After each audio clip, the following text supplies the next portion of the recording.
by President Akufo-Addo, according to those with knowledge of the sack, is because of the withdrawal of CAF's authorization of the Baba Yara Sports Stadium. You know, Cape Coast cannot host international matches. Accra Sports Stadium cannot. No stadium in Ghana can. Legon Stadium cannot. No stadium. Presec AstroTurf. AstroTurf. Yes. You got to play what? It's a very CAF nice certified game. On these AstroTurf. It's not football. It's not pitch that we are looking at for. You see, it's not just the pitch. A lot of things will play. Fentio will tell us more about that shortly. Because I've heard the criteria that they should have some restaurant somewhere. That football never restaurant. Nobody says you should have a restaurant. They say you should have some eating place. Every unit, every place. Even that dressing room is a problem. Dressing room. Dressing the Look, but that can be fixed in a day. I think that we should be consistent. What I'm trying to say, if your criteria is that you want to pitch that standard and people can play on it, yeah. When you throw in all the other issues that Fentio and Co have been bringing on board or introducing through the back door, it becomes problematic. And we should be able to get it, Winston, clearly dictated that we have standard, or we're told that we have spent how many millions on the Legon Stadium? 34 million. On Legon alone? Yes, which was already at 70% complete by the way. Yes. And then... So we spent 34 million cedis. Dollars, USD. On Legon alone. That can build a new sports stadium. Yes, Cape Coast was built for the same amount from scratch. Legon was at 34% completed before we invested. It was at 70% completed before we invested a further 34 million in it to finish it for the African Games in 2024, but still doesn't meet CAF requirements. That's the reality. Those might be extremely high requirements, actually. No, it's just that we just built a really poor stadium. Really? Because what CAF requires are basic. Okay, so if you're going to build a stadium, what is required of you is to look at the regulations and make sure you provide those basic things to meet the regulations. It's either negligence or people just don't care, or maybe ignorance, or a combination of a lot of factors, because what other explanation could be for it? So we built to specifications. So exactly. You are building, let's say, a laboratory. You know that there are international standards for certification of laboratories. That's it. So you build with all the elements in the laboratory. Yes. Present, that's all. We spent $34 million in the stadium and didn't include the most basic specifications required by CAF to host certain matches, Category C matches. For example, the Legon Stadium has no media center. So and a stadium has to have one. So if you're playing an international match against Egypt will have maybe 40, 50 journalists flying in to come and cover the game. Where will they be? Where will they sit? So when we did the African Games, they had to convert part of the VIP sitting area into a media center. So this is what we are talking about. But can a stadium be qualified for an African game and yet be unqualified for a CAF game? What African game? You mean African Games? African Games, even with African Games are not run by CAF. That's run by the African Union. So different bodies, different regulations. But even with that, the football aspect of the African Games is run by CAF. And CAF had major issues with all the facilities that were used to play the African Games. The Cape Coast that were using to play the All Africa Games. They had major issues, but you see, they just had to compromise. Even Baba Yara Sports Stadium that we had been using CAF have had to compromise. What are the problems with Baba Yara? The pitch is, for one, it's substandard. You saw it, nobody has to tell you. Baba Yara also has major issues with the dressing rooms. It has major issues with the bathrooms. It has major issues with ticketing. Now, the ticketing and the seats, for example, CAF actually requires that you have to label all your seats. Baba Yara didn't have seat labels. So if you buy a ticket, where are you going to sit? You go in, you sit anywhere. Okay. So and those first come, first serve. Thank you. So all of those things are... But these are not difficult things. There you go. But you see... dressing there was room, bathroom. We can't fix Yes. that in no so, time. for example, you also have to have hot shower. But these are So things we can these are fix. things that the NSA actually closed down the stadium to fix a year or so ago. Even before the World Cup qualifier against Nigeria, we had to make do with a lot of these things. The floodlights calibrations as well. It's not clear enough. There's certain requirements that they have to meet. Even the substitutes bench, you have to have a certain required number of substitutes bench and seats available. So those extensions were made. The problem is that every time we've had the opportunity, we've only had to make do with makeshift measures to have CAF approve it. And then after CAF is done, we don't put together the permanent structures that are required to continue to have the stadium license to host Category C matches.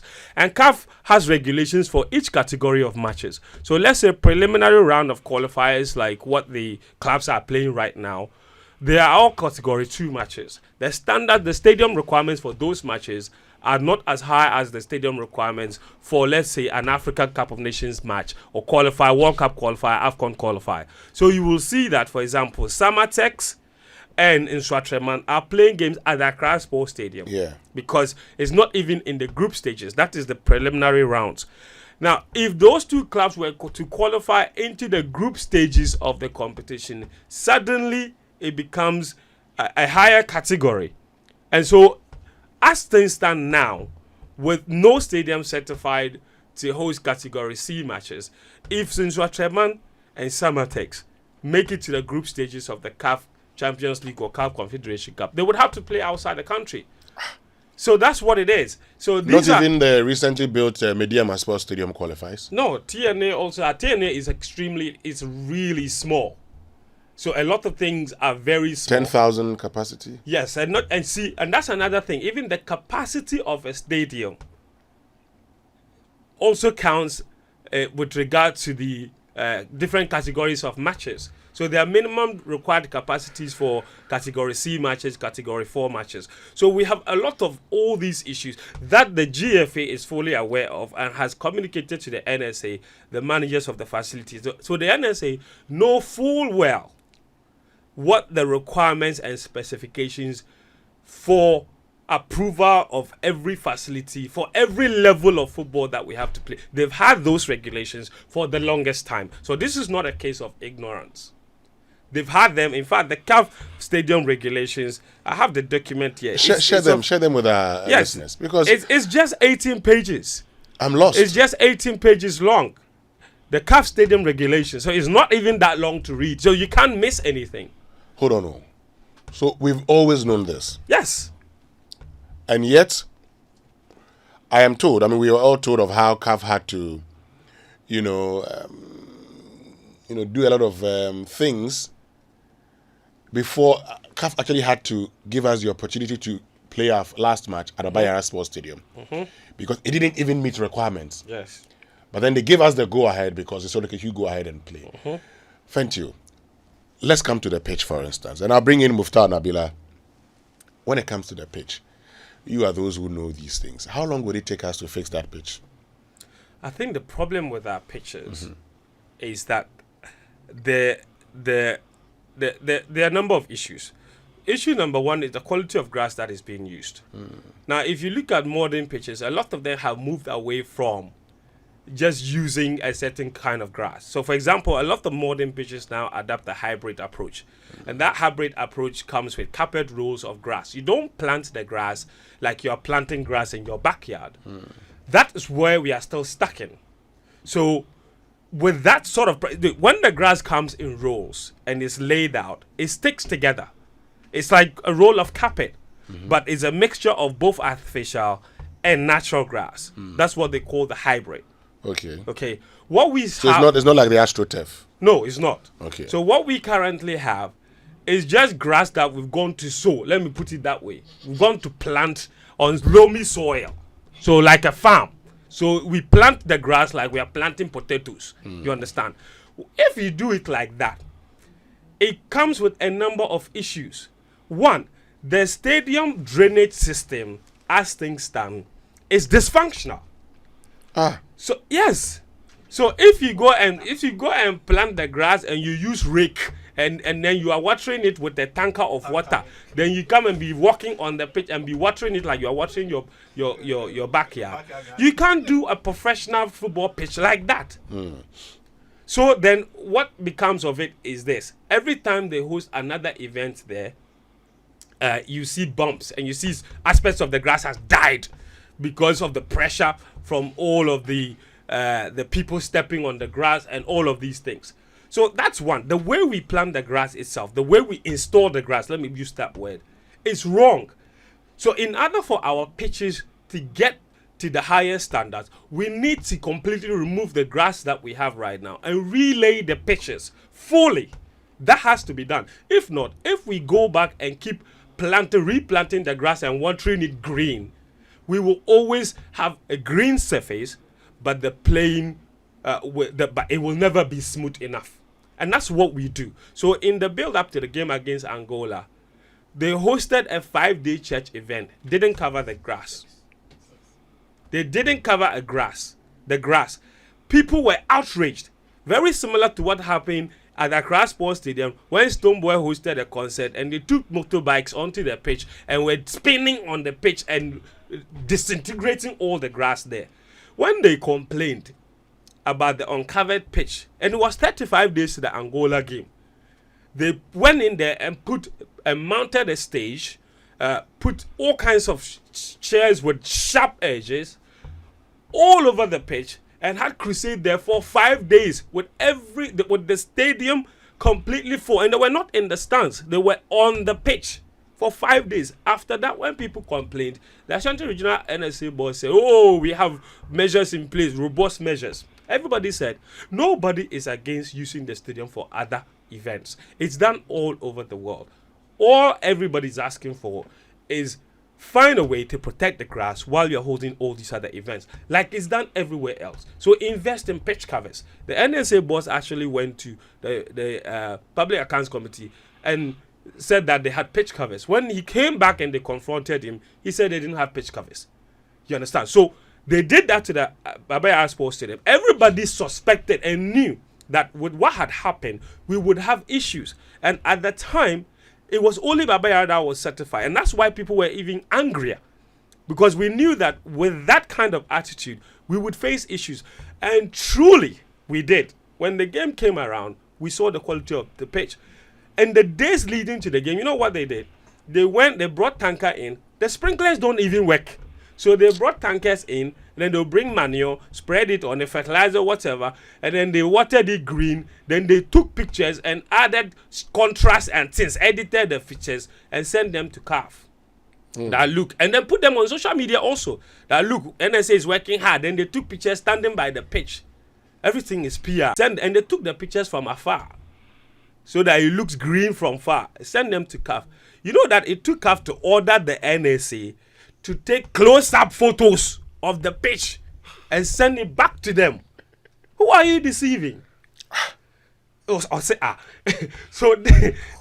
that's what we did in the lead-up to the game against Angola. But you see, when the fundamentals are weak, the pitch will expose you. The match day will expose you. When the game happened, we all saw the pitch. And after that, CAF were angry. So, friend, let me just add a quick one. Thank you, Muftau. Let me just add a quick one. Can you also imagine that cars were driven on the pitch prior to the game? This was a letter which was sent to the Director General. It's a confidential letter. It was sent to the Director General, and it says that vehicles were driven on the pitch during the event. So imagine you have a football match coming up, and vehicles are driven on the pitch. Definitely you're going to have a bumpy pitch, because the car will step on the pitch and give it different levels. So it will become bumpy. And that was one major challenge. And in fact, the watering thing there was a certain explanation that they gave, and it had to do with the fact that they had closed the tap in Kumasi because someone was working at a runabout or something, And they said they were paying like $1,000 per day to finish it. The person said he was going to finish within a day or something. So they closed tap in Kumasi. So unfortunately, that day the tap was not flowing. So they had to get a water tanker to come to the stadium and water the pitch. That was the explanation they gave for using the hose to come and water the pitch. But the point is, if they had a proper recovery plan, they would have been able to cover their tracks so well, so that whether the tap was closed or not, you would still have the pitch properly recovered. And we all remember the NSA Director General in Kumasi, Mr. Kwame Ba, saying that they would be able to recover the pitch in 2 weeks. You are recovering the pitch in 2 weeks, but you've forgotten that there could be some impediments that could stop you from recovering it within the window you think you would be able to do. That was one of the things that also happened. And in fact, I recall they gave a certain reason. Apparently, I think this year they were asked to generate 3.948 million Ghana cedis. That was one of the justifications they gave for renting out the facility. So the 6 weeks window that the church used the program, the church was going to give them almost 500,000 Ghana cedis. So they were like, oh yeah, the church program could boost up their revenue a bit. But the major challenge is, if you prioritize revenue generation over a football game, over functionality of the stadium, then clearly your priorities are misplaced. Now, Mufta, at this point in time, I'm sure there are people who are asking, so is there any hope for us? Can we get things done in time so we don't go to La Côte d'Ivoire, Togo, or worst case, Nigeria to play our next home match? Okay, so per what I gathered, the authority says with 300 Ghana cedis, they will be able to bring back the playing How much? surface. 300,000 Ghana cedis. Okay. They'll be able to bring back the playing surface to the standard required to host international matches. But CAF said the pitches need total reconstruction. That's what CAF is saying. For total reconstruction, the NSA said they don't have that kind of money as we speak. So it will be difficult for Ghana to be able to do any magic to host a game in this country. For total reconstruction, for instance, how much would that cost? What if the state decided we're going to make the money available? Do we know how long it would take us to totally reconstruct this pitch? So the total reconstruction would take us a maximum 90 days. That's like 3 months. Oh. Of the playing surface. So 90 days. Yes. We are finished. That's like 3 months. So currently, as we speak, it doesn't appear possible that we'll be able to have the pitch for the game against Sudan. But with 300,000 Ghana cedis, they say they can recover it within the shortest possible time for us to play the game against Sudan in this country. But the thing is, CAF have an idea about the current state of all our pitches. We also the Accra Sports Stadium when Samatex played the CAF Champions League game against Raja Casablanca.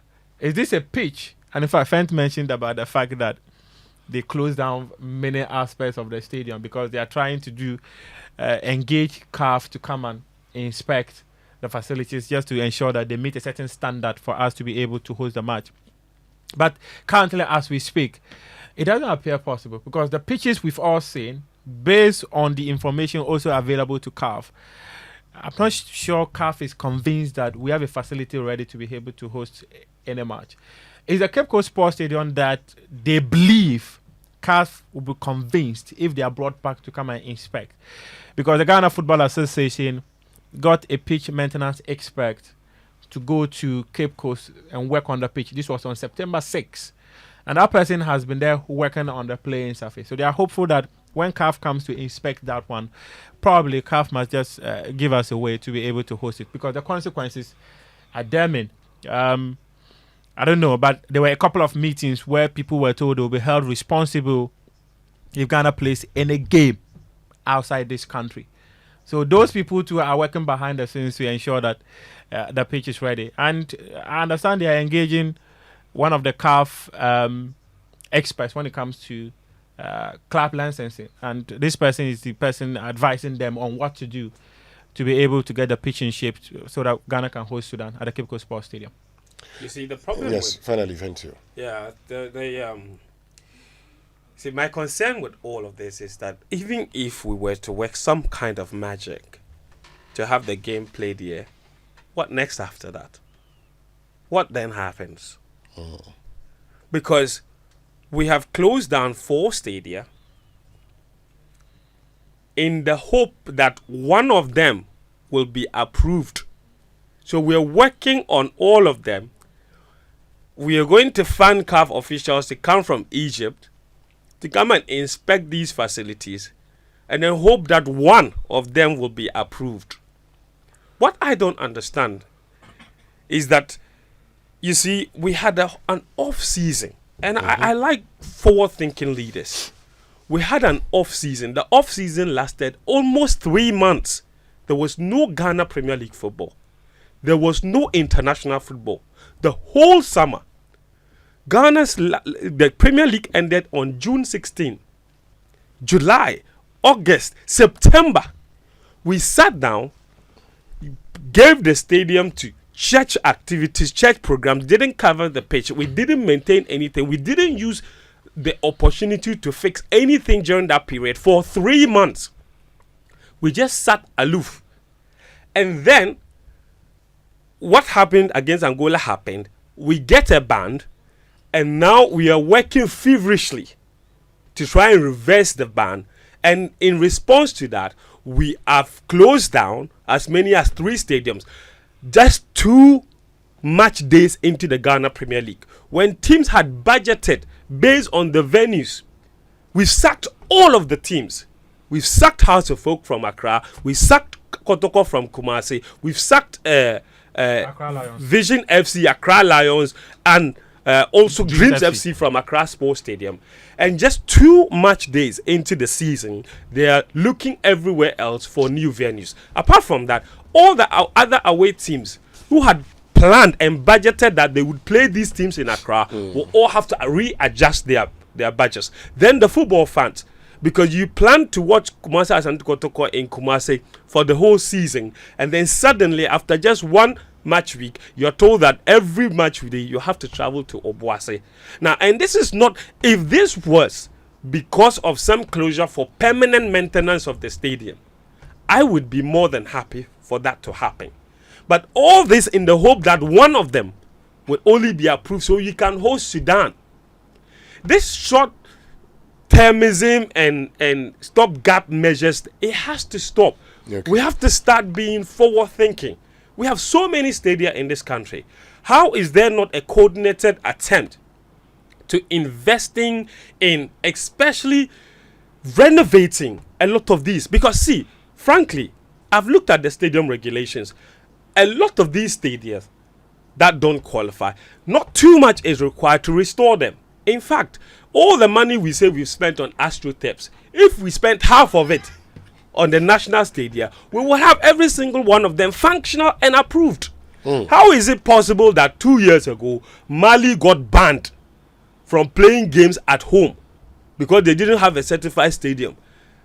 Didn't they go to military coup?